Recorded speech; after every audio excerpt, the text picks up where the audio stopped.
Which social media platform should you be on? All of them?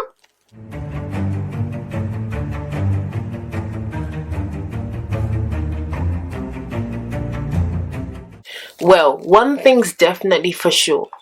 Each of these social media platforms were designed for a different reason. Today, I'm going to talk about the top 3, Facebook, Twitter, and Instagram, so you can see which one is the most beneficial for you.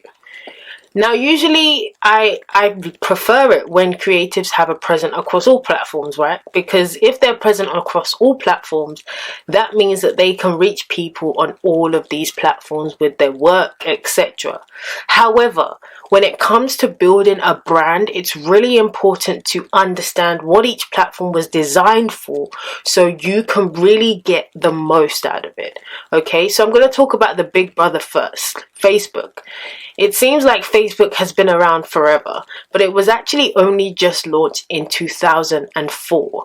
And I know that sounds like such a long time ago, but it really wasn't. If you really think about it, right?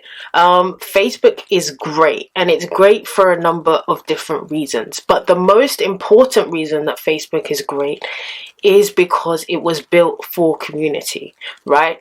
You have people on Facebook that you know, people that you grew up with, right? Old teachers perhaps, people that live in your neighborhood. So Facebook is really great for building communities, for getting to know people that live locally, for getting to know people that have the same interests that you do, for getting to know people around you. Now, what does this mean as a creative? It means that Facebook has been built to accommodate all types of content. So from pictures to video and text, everything has been built to accommodate all of these different types of content on Facebook. So that's why, as a creative, Facebook is so good for building that real community and really being able to connect and network with other creatives out there. I personally love Facebook groups, right? Because through Facebook groups I've been able to network with local creatives to me here in Kent, but also even on an international scale, right?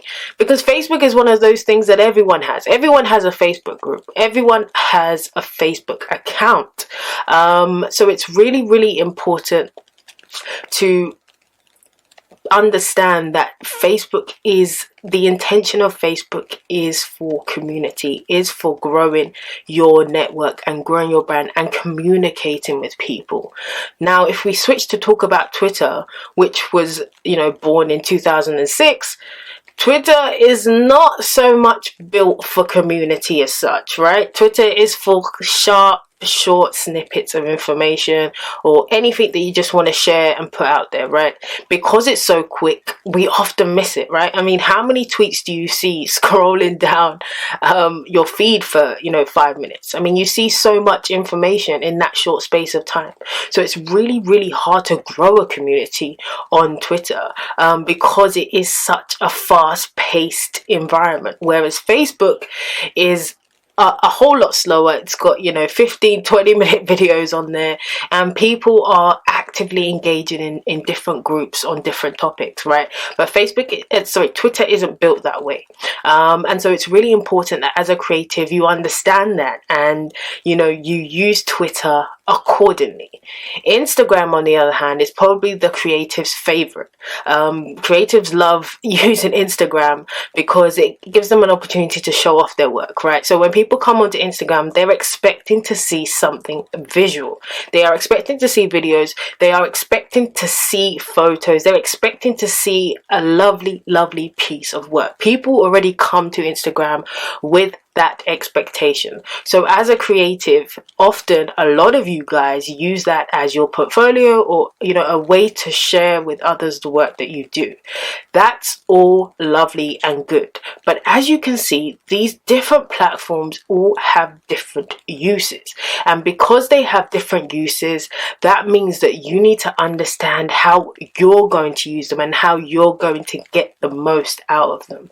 It's all well and good to upload your images and your bits of work onto Instagram, but if there's no call to action, it's just like uploading your work onto a random website, right? It won't do much for you. So that's really important. If you want to get the most out of Instagram, you must include a call to action.